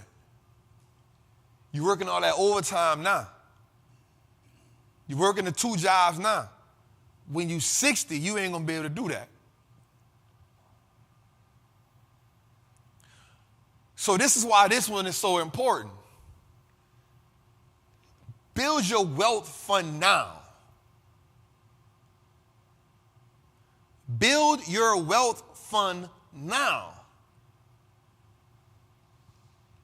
So that as you get more seasoned in life, you can live the life you want. As you get more seasoned in life, you're not working 2-3 jobs. You're not trying to work. You're not trying to retire and still work. The one thing I can say about my Aunt Nita that I really was like, damn, was she retired twice. Was it twice? She retired twice, and even before she passed away on us, she still was working. She had done slowed it down. Did she retire the last time all the way, right, G? But that was in her 70s when she just was like, I can't do it no more. And check this out. She didn't like it. Because what happened was, in her retirement, it affected her income. Now, she had already tried already, so she had, what the thing she's always telling me about? I got my drop free. So she had to drop, it's when you retire, and then you go back. Yeah, it's when you retire, and then you go back. You know, I'd be like, I don't know what the hell a drop is. And then she explained, I'm like, oh. And then she went back.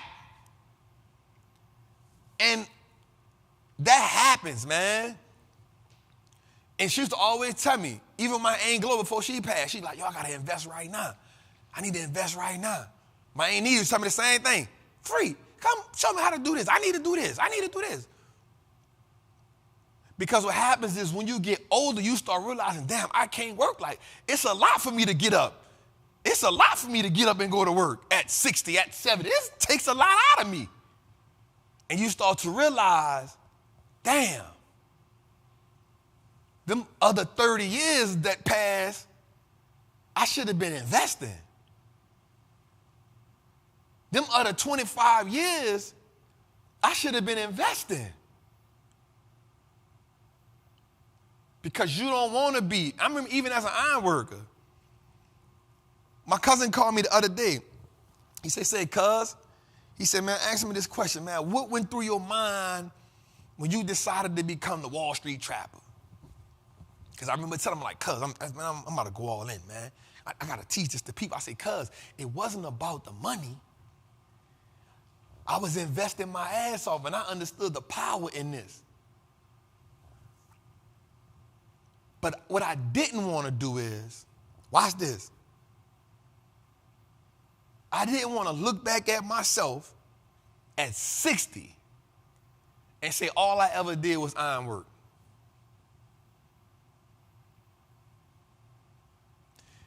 Because when I was building that Falcon Stadium, when I was building them power plants, I'm 31, 32, 33. There are so many old men working in them power plants. There are so many old men. I'm talking about, I'm on the Falcon Stadium. We climbing. I'm talking about I got the harness on. I got the hammers on. I got 25, 30 pounds worth of equipment on. Guess what? They got old men, 50 years old, 55 years old, 60 years old. Guess what they doing? They trying to climb with me. They might can't go all the way to the top, but they come to work every day. They're working 6 hours a day. 6 days a week, 7 days a week, 12 days a week at 55. They got another 10 years before they retire. I say, but I didn't see that as me, bro.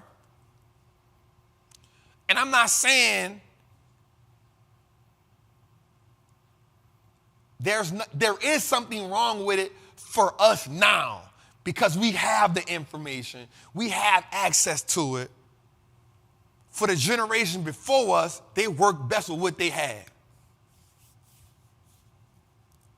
Right? They worked best for what they had. But for us right now, we have a better opportunity. And so we can't let the social media, we can't let the music influence us, or watch this, rob us out of our freedom.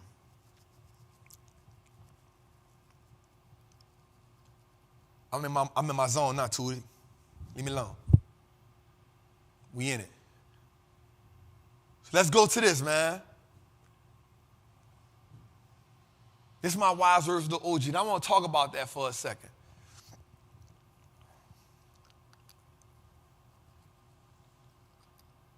We all get influenced by something.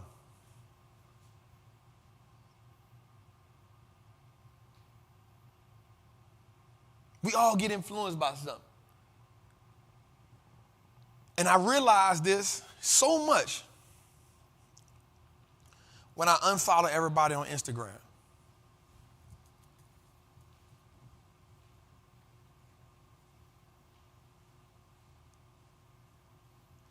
When I unfollowed everybody on Instagram, I went back and started following what I wanted to be influenced by. I want to close my segment for Wise Word from the OG is this: pick your influences.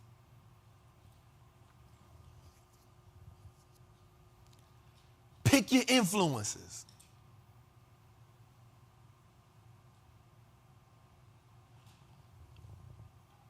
I unfollowed everybody.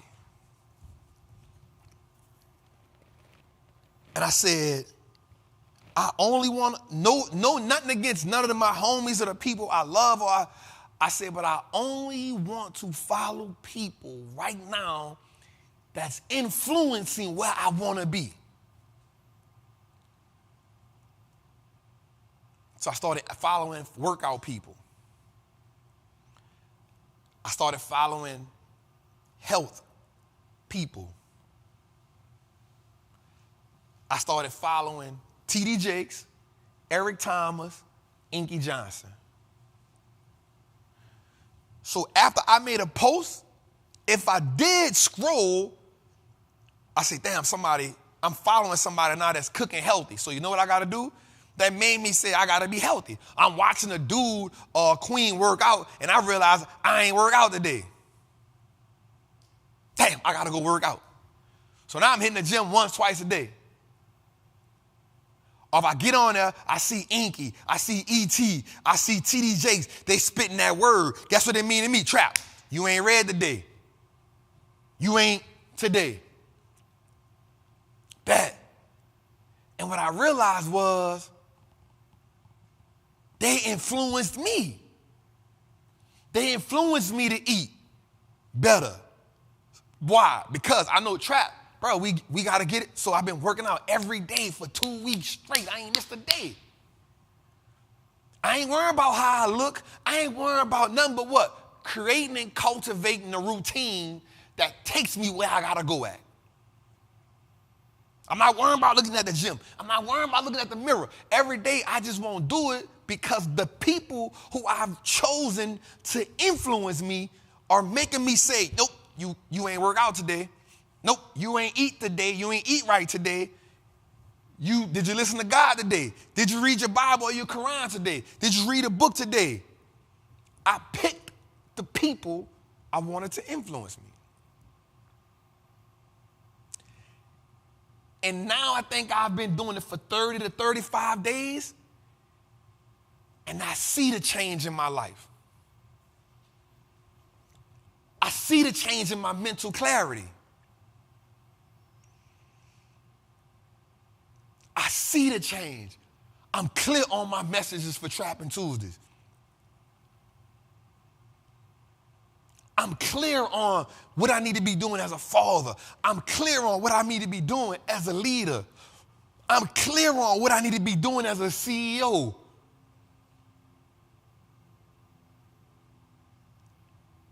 Pick your influences.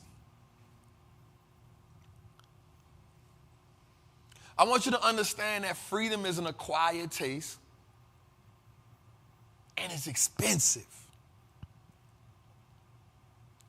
How can we be free in a system that wasn't designed to see you prosper, but in essence it was orchestrated until this day to oppress you?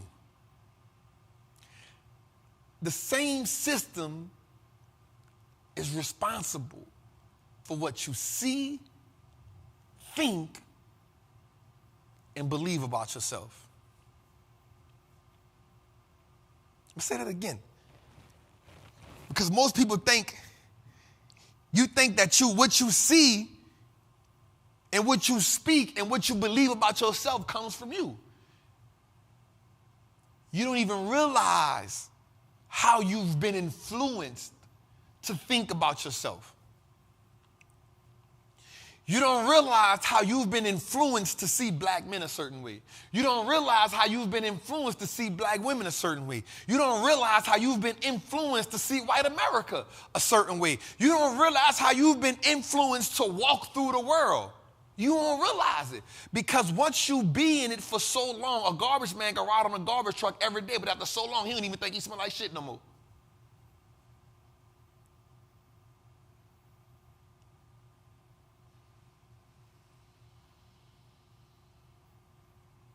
You must be willing to dig deep to overthrow that system that has been internally embedded in you. That's what a real revolution is. The revolution starts within. Renegotiating the contract starts within.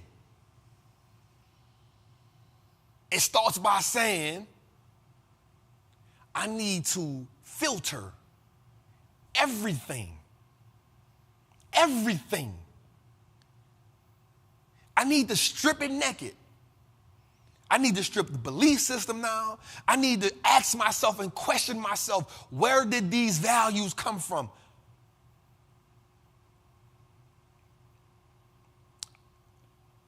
I started talking to Eric Thomas, and he made me question something within myself. He said, Trap, I want you to tell me your values. Why you believe some of the things you believe? Why do you see? Why do you think? And one of the things I told him was, on my list of values, it was loyalty. He said, let me ask you a question, Trap. Is that loyalty because of it's something you truly believe in? Or did that loyalty become a part of your value system because of where you was raised at? And the whole while I'm thinking to myself, you know, I'm from the street, so loyalty, and I said, you know what? It's not that loyalty isn't important, but it became a pillar in my life because it's the first thing they teach you in the street. Loyalty. When 6 out of 10 people in the street ain't loyal anyway. And the ones who are loyal, you go to prison for being loyal. And he made me strip myself of them values and say, I need to separate what's you and what was influenced by where you was raised and what you saw. I say, damn, that's heavy.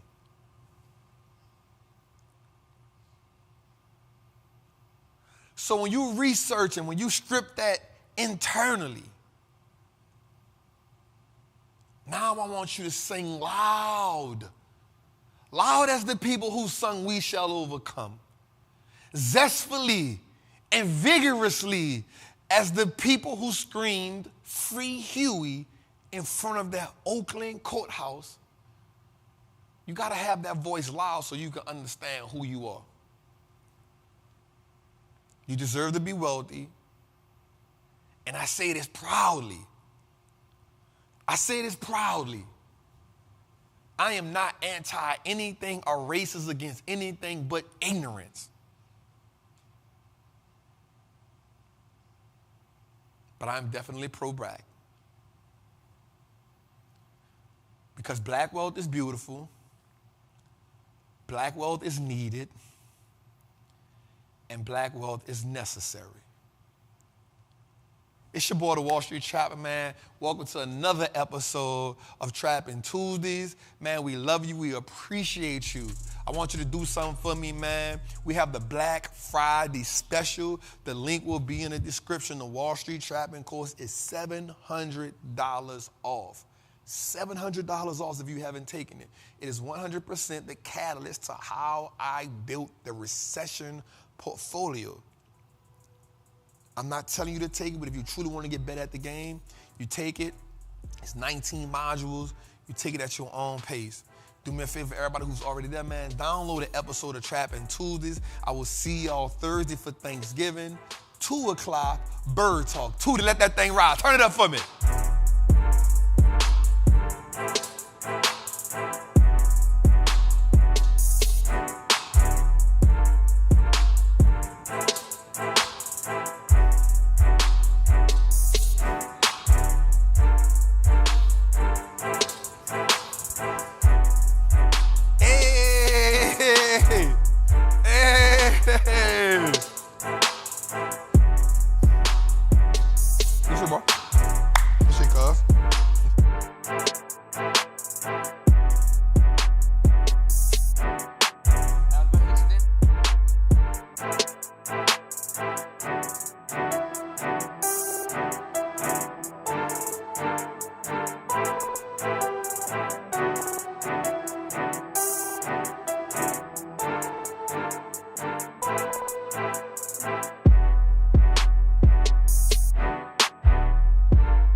Peace.